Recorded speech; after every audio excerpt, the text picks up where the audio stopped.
from a writing standpoint with comic books, do you write in screenplay format and then hand it off to the editor?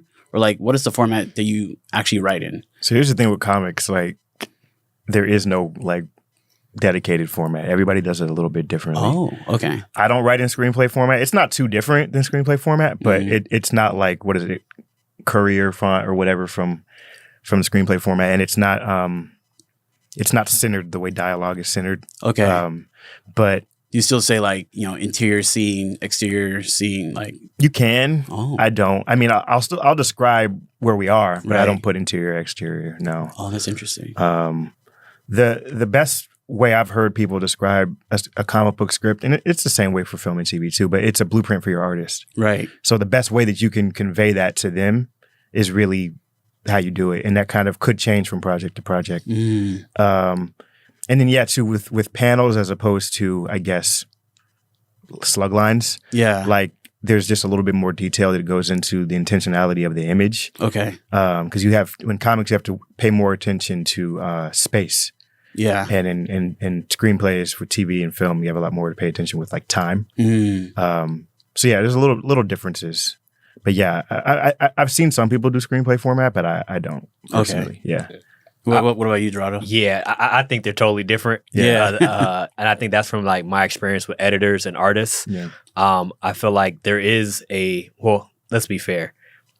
We both have different perspectives, but we're both going to the same direction, right? Like when you look about comics, there's a traditional way of the DC way and the Marvel way. Like the Marvel method is like you just kind of write paragraphs and describe it. That's interesting. And that puts a lot of work on your editors and artists. Yes. Right. It's very few artists that want to read and have to break down the script before they go draw it. Right. So what DC taught us was to break things down in like panels, right? So a script will start off with like panel 1, you're sitting at Lois Lane's desk. Nice. Looking up at Clark Kent. You know, Clark says hello. Yeah. Lois says, I'm busy. Panel 2, Clark runs away, turns his back. Panel 3, Lois looks sad. She's thinking she shouldn't have been so rude. You know, like you really have to break down each panel with a line of description, who's talking and who's talking first. Okay. That's going to make life easier for your artist and your editor. Now, there are those who do not write comics that way and will do more of like a general description. Yeah. But I mean, from what I've heard and working with artists, I actually had a meeting with a project I'm working on with the independent project, and the artist was like, thank God this is broken down page by page, right? Yes, sir. Also, the flow of time in comics, right? Like the more bubbles you have, time is moving slower. Yeah. Yeah. The less bubbles you have, time is moving faster. Oh, I didn't know that. You think about a movie, you don't really control the pace of the movie. Like that's what the director does and the editor, right? Right. For a comic book script, you might want to time a reveal on a page turn. Right. That means you've got to count in your mind and on your, your outline at what point is the page turn. Right. So like those are other things you have to think about in comic scripts. So I think to Morgan's point, it needs to be clear for the people who are making it. Yes. Your editor and your artist should not have a hard time understanding exactly what you mean. Yeah. And you don't want to give them extra work. Yes. Oh, that's a super good point. Yeah. So like, are those would be the slug lines? Like Clark says this, Lois says that. Are those the slug lines? So the slug line would be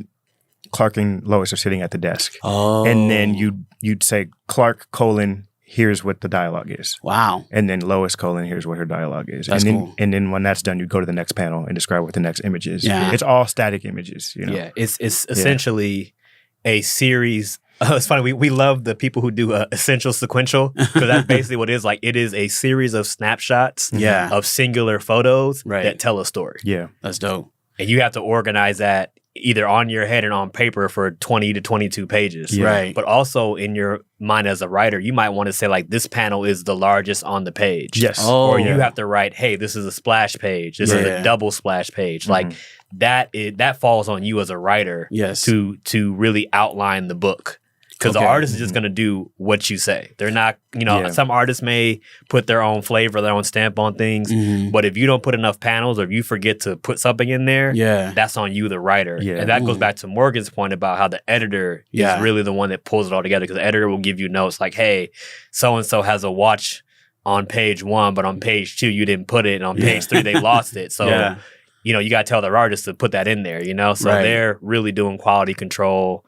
Looking over everything you need. So I think the way Amy taught us was that you're writing for the artist, the editor, and the audience, obviously. Right. And sometimes the colorist too. You know, like if you know you're going to like a maybe like a old memory, you have to tell the colors like, hey, this should be muted colors. This takes place 10 years ago. We do that a lot. And starting with issue 7 of Green Lantern Corps, we did some color stuff in there, and we had to give some notes with the memories like kind of being taken away. Yeah, exactly. Yeah.